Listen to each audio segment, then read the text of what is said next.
www.fmdakota.com. Buenos Aires, Argentina. Volta l'ho incontrata, non mi ricordo come, ma mi è entrata dentro e c'era stata. Vivo per lei, per y es que llega nadie en cada página el amor. Neurociencias, en busca de la salud. Bueno, seguimos con el programa.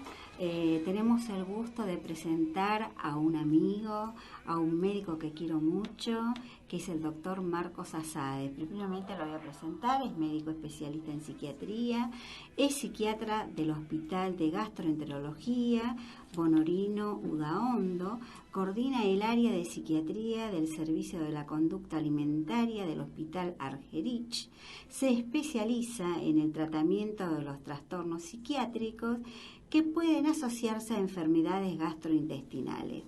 Les voy a dejar de antemano el mail para contactarse con él, que es gastropsiquiatria@gmail.com y Twitter @gpsiquiatría. Además, pronto él larga una especialización que es gastropsiquiatría. Yo me anoto como la primera alumna. Hola Marcos, ¿estás ahí? Hola Marta, buenas tardes. ¿Qué tal? ¿Cómo estás tú? Un gusto hablar contigo, tener acá la posibilidad de estar conversando con vos y con la gente un poco de estas cuestiones gastrointestinales que tienen relación con la psiquiatría y la salud mental, ¿no? Sí, exactamente. Yo te voy a hacer una serie de preguntitas, ¿estás de acuerdo? Sí, cómo no. Bueno, a ver, ¿cuáles son las patologías más frecuentes que se te presentifican, digamos, en el ámbito clínico, ya sea tanto en el área hospitalaria como en el consultorio? Bien. Mira, hablando de un poco de lo que es las patologías que se presentan en consultorios externos, tenemos las patologías, las psiquiátricas más frecuentes son la primera, que es la que muy pocas veces está diagnosticada, son los trastornos adaptativos, ¿no? Que los trastornos adaptativos se denominan como una respuesta psicológica de un individuo ante una situación que le ha sido adversa, digamos. Cuando hablamos de un trastorno adaptativo es digamos, un organismo, una psiquis, que no se pudo justamente adaptar a esta situación, con lo cual responde con síntomas como de la esfera ansiosa, digamos, puede tener síntomas más bien que tienen todo que ver con la ansiedad, el sentirse muy nervioso, el estar con estas conductas de estar ansioso como constantemente, o puedes también tener síntomas depresivos, digamos, poca voluntad, pocas ganas, una sensación de ver las cosas siempre negativamente y demás. Estos trastornos adaptativos, que yo hago bastante hincapié porque muchas veces pasan un poco de largo, y la verdad que con un buen tratamiento, sea psicoterapéutico y o psicofarmacológico, que después podemos hablar, mejoran bastante. En estos trastornos adaptativos es importante tener en cuenta que muchas veces se dan ante situaciones adversas, pero también ante enfermedades clínicas, y que justamente es el tema que hoy un poco nos convoca, ¿no? Que frecuentemente lo vemos nosotros, los que hacemos esta especialidad de gastropsiquiatría, ante situaciones o enfermedades clínicas gastroenterológicas, que pueden ser graves o no, pueden ser leves o severas. Los pacientes pueden desarrollar estos síntomas, ¿no? Una pregunta, te quiero hacer, Marco. Sí. A ver, me pareció muy interesante toda la parte de la ponencia tuya, y quiero hacer hincapié, los marcadores, por ejemplo, ¿tiene que ver la parte del genotipo, del fenotipo? Y también quiero que desarrolles, a ver, para la gente, para el público. Yo, si bien lo he desarrollado varias veces, el concepto de genotipia, de fenotipo y de resiliencia, me gustaría que vos, desde el punto de vista de lo que es gastroenterología, cómo está relacionado también esto y cómo tiene que ver estos cambios a nivel orgánico que se presentifican hoy por hoy como nuevas patologías. A ver, te escucho. Sí, mira, pensando un poco en esto que decís, que es bien cierto, coincido plenamente, quería empezar por esto último. La resiliencia sería como la capacidad de adaptarse, ¿no?, a un evento que ha sido desadaptativo, justamente. Es como salir fortalecido ante un trauma, sería como volver a la normalidad o al estado de equilibrio de un organismo, de un individuo. Cuando vemos esto que estábamos haciendo hincapié en los trastornos adaptativos, es que podríamos hablar de que la resiliencia al menos no ha sido del todo, no ha aparecido del todo, ¿no? Y nosotros lo que ayudamos, nunca prometemos, los médicos deberíamos prometer la cura, pero tendemos a mejorar las situaciones clínicas y hacer un tratamiento en el mejor y lo mejor posible, poniendo todo el énfasis y toda la ciencia a su favor, es tender al equilibrio, ¿no? Y en esto que mencionabas en relación a digamos, al genotipo y al fenotipo, se me ocurrió el término de epigenética, ¿no? Que la epigenética estudia un poco la manera en que ciertos factores ambientales y el estilo de vida, como por ejemplo la alimentación, el ejercicio, pueden determinar la expresión de ciertos genes, de determinados genes. Esto quiere decir que nuestras propias experiencias pueden marcar en un punto nuestro material genético, y de esta manera ser transmitido a generaciones futuras sin modificar específicamente la secuencia del ADN, o sea, sin modificar la genética, pero sí modificando la expresión en la cual se manifiesta ese gen. Qué interesante esto que estás diciendo, Marcos. Perdona que te interrumpe. Esto tiene que ver con el patrón de conducta. Vos sabés muy bien que los patrones de conducta se repiten y se copian. Es decir, cuando yo digo que el orden social y el orden intrínseco con respecto a todo lo que tenga que ver, sentarse en la mesa, comer tranquilo, ser ordenados, disciplinados, hace un poco a todo esto a lo que hace referencia.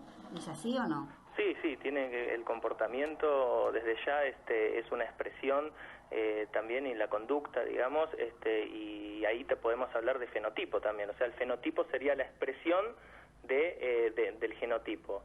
No sé si la audiencia lo comprenderá bien, ¿no? Pero el fenotipo sería cómo nos manifestamos desde el color de la piel, desde, digamos, muchas cuestiones, y también cómo es nuestro comportamiento. Y esto también se transmite y tiene que ver el entorno social. Nosotros traemos un marcador biológico que es el gen. Todos tenemos un gen y un marcador.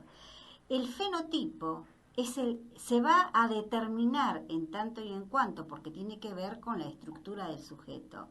Cuando este ambiente, en la interacción medio-ambiente, se da, digamos, un ambiente enriquecido que tiene que ver con motivaciones que hacen a la familia, entonces se despierta un fenotipo adaptativo. ¿Qué pasa cuando hay alteraciones de este fenotipo?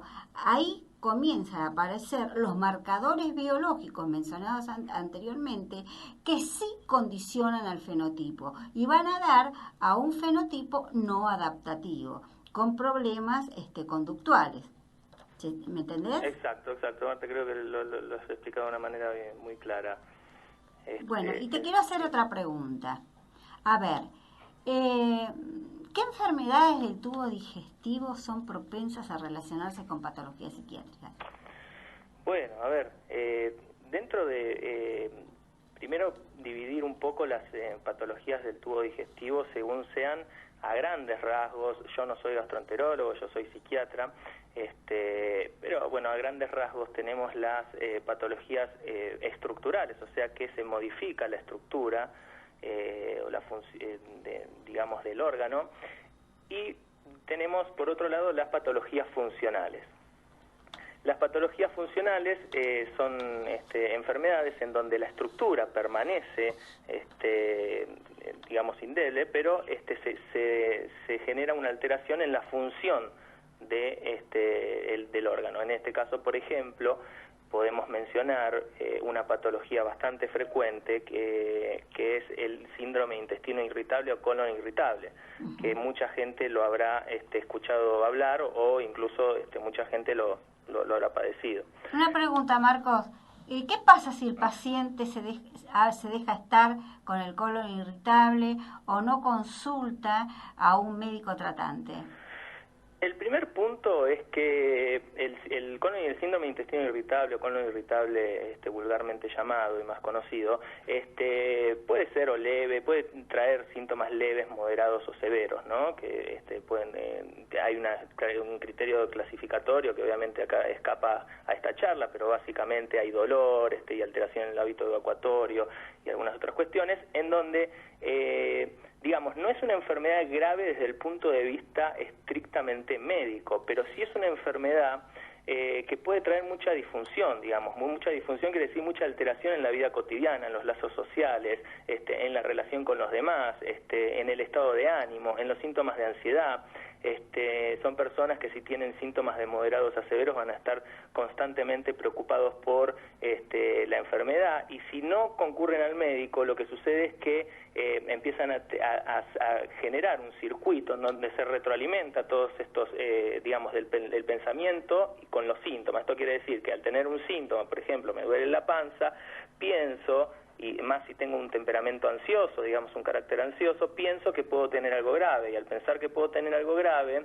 No recurren al médico por miedo. Exacto, no acudo a algún médico por miedo, que eso sería una conducta evitativa, o por otro lado, empiezo a acudir a todos los médicos.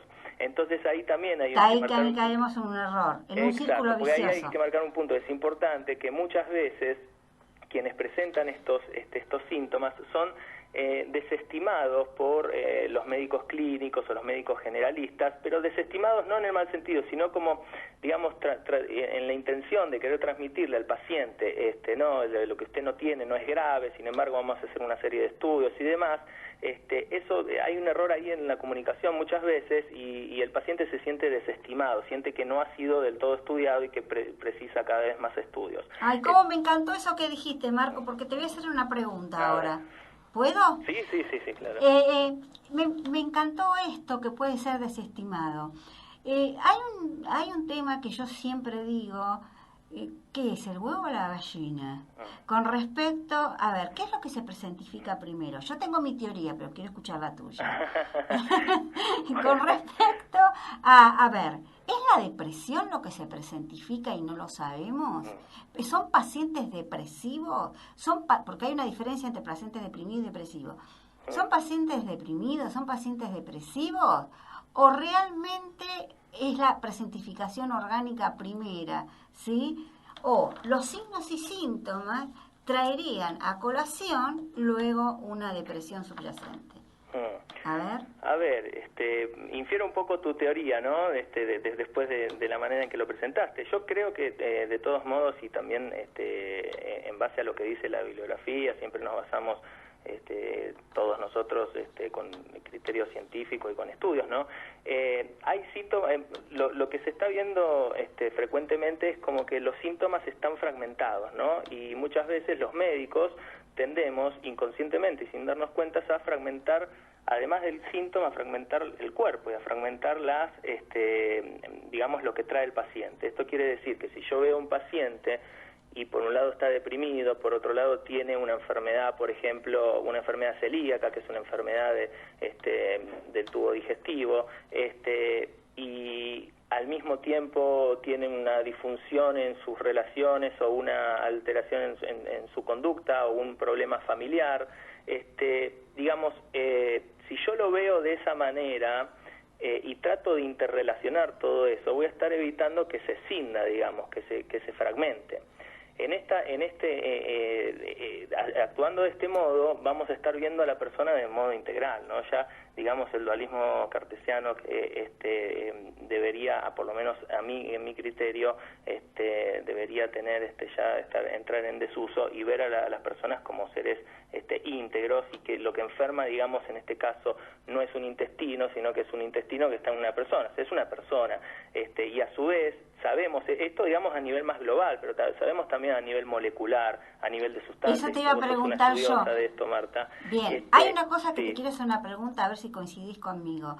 Es decir, tenemos la mente, tenemos el cerebro y tenemos el mundo circundante. Pero además hay una cosa que hay una interrelación directa, que es el sistema nervioso central, ¿sí? Y el sistema inmune, que se comunica a través del nervio vago. Exacto. Bueno, para vos, ¿qué estaría pasando ahí, no? Bueno, desde el punto de vista gastrointestinal. Hoy en día la verdad que tenemos afortunadamente muchos trabajos y muchos estudios que se han hecho en el mundo sobre cómo, por ejemplo, hablando primero, antes de contestarte eso, que también tiene que ver, como por ejemplo en la depresión, que vos lo has mencionado en algún momento, en otra charla, tiene que ver con, digamos, hay hipótesis de la depresión, ninguna del todo confirmada, pero en donde se ve una alteración o en el eje hipotálamo hipófiso adrenal, o se ve una alteración en el sistema inmunológico, se ve una alteración en los factores neurotróficos, como por ejemplo el BDNF, que es el factor de crecimiento derivado del cerebro, ¿no? Que regula la estructura. Había un aumento de los glucocorticoides. Los glucocorticoides y que regula la estructura del neuronal y la plasticidad del cerebro, o sea, la adaptación al cambio. ¿Ahí qué se presentificaría? ¿Neurodegeneración de tejido? Y ahí puede haber neurodegeneración, en donde también se ve en enfermedades mentales graves, ¿no? Sí, sí. Y esto también, digamos, el sistema inmune no está solo en el cerebro, está también en el intestino, los factores, con lo cual, con esto quiero decir que lo que se libera en el organismo puede actuar tanto a nivel cerebral como en otros órganos, y en este caso en el intestino. Entonces eso también... ¿Y cómo se llama el segundo cerebro? ¿Cómo, perdón? ¿Dónde está el segundo cerebro? El segundo cerebro, qué linda pregunta.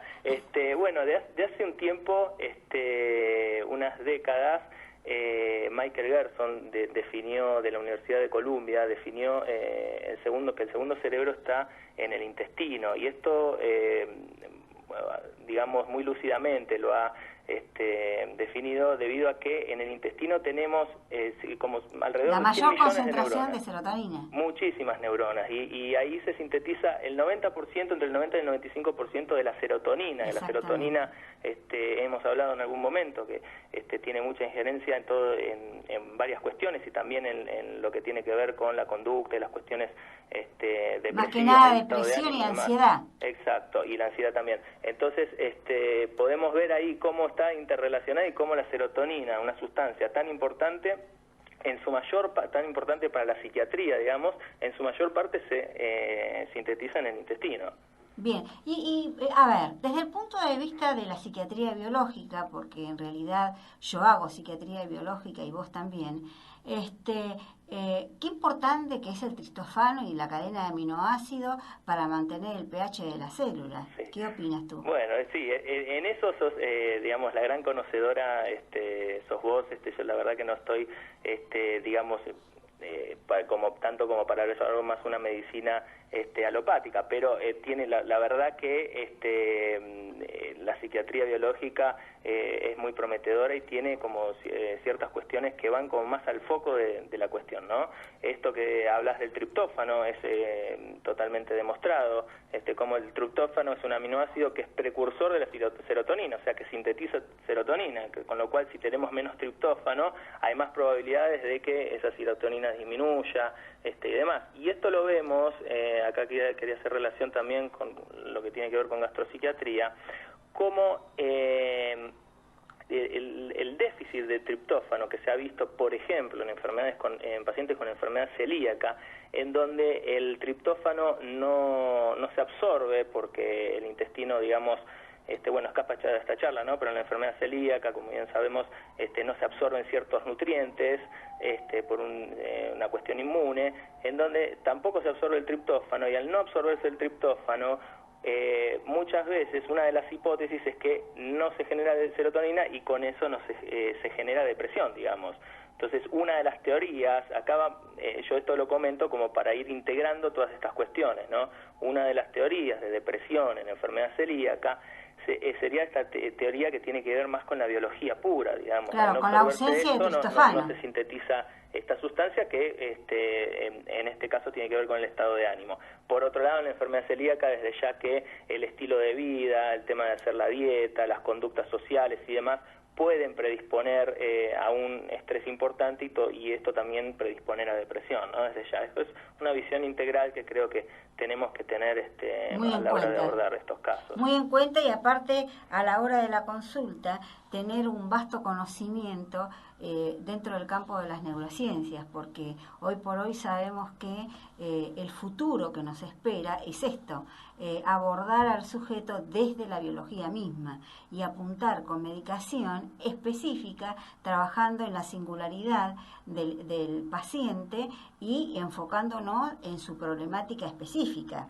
¿Es así? Sí, seguro, es así. Y la neurociencia, la verdad que nos ha abierto un campo impresionante, porque la neurociencia estudia, digamos, desde la organización y el funcionamiento de todo el sistema nervioso y cómo estos elementos van interactuando entre sí, ¿no? Y dan origen, por ejemplo, a la conducta. Y este estudio de la neurociencia es tanto a nivel molecular, a nivel celular, a nivel químico, digamos, de interacción, de sinapsis neuronales, y también en la relación del ser humano con su entorno, las conductas, digamos, es un área de interés para todos, digamos, para psiquiatras, para neurólogos, para filósofos, físicos.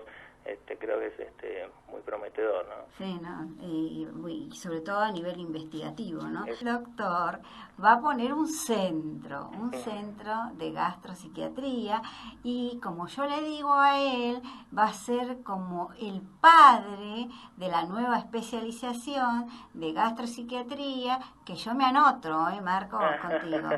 Voy a ser tu alumno. Un placer. Me parece que no será mucho, te pregunto, ¿no? ¿Por qué? Pero bueno, ¿Por qué decís será un eso? placer. No, que va a ser mucho. Tenerte en el programa y que la gente sepa que hay gente muy prometedora, que sabe mucho, muy comprometida con la medicina, con la clínica misma, y sobre todo con toda la parte que hace al área de psiquiatría. Y este tipo de psiquiatría integrador tiene muy en cuenta al paciente en su totalidad, inclusive en su parte espiritual. Así que bueno, una pregunta más te quería hacer. Quiero que menciones a cómo se puede contactar el público contigo. Podemos dejar el mail para contactarse, y digamos a través de ahí podemos hacerlo mucho más dinámico. El mail es gastropsiquiatría, con P, psiquiatría, es gmail.com. Bueno, después hay un Twitter de nuestro también, que es @gpsiquiatría, eso es para Twitter. Bueno, Marcos, te doy las gracias nuevamente, y bueno. Muchas gracias a ti, Marta.